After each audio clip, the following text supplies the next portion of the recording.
Décisions politiques, mondanité et rivalité se sont entremêlées au sommet du G20 à Rome ce 31 octobre 2021. Si est-il le canard enchaîné qui nous offre le récit de la présentation d'Emmanuel Macron. Devant ses proches, le président de la République se montre plus que ravi par sa prestation au sommet du G20, il n'oublie pas de s'auto-congratuler d'une petite victoire face à Joe Biden, auprès duquel il est parvenu à faire réaliser toutes les démarches pour revenir vers nous et présenter ses excuses, concernant l'affaire des sous-marins.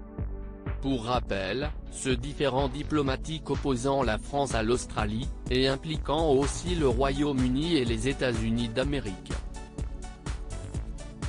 À l'origine de cette crise diplomatique effective depuis ce mois de septembre, l'annulation prononcée par le Premier ministre australien Scott Morrison, d'un contrat entre la France et l'Australie, qui impliquait une construction de 12 sous-marins.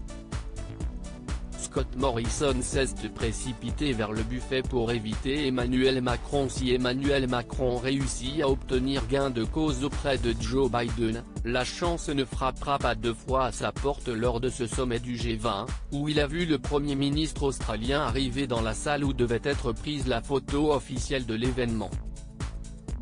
Emmanuel Macron discute seul avec le Premier ministre italien, mais perçoit tout de même le subterfuge dont use le Premier ministre australien pour ne pas lui adresser la parole. Il y avait trois choix possibles.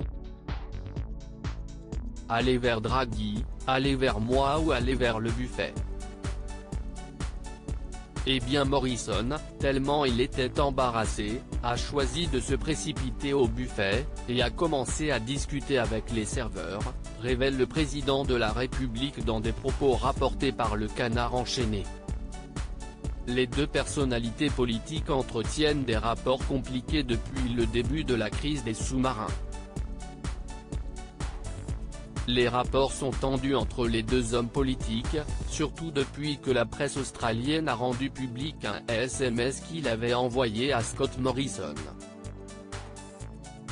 La publication de cet échange privé avait suscité la colère au sein de l'Élysée, qui avait qualifié cette divulgation de méthode assez inélégante.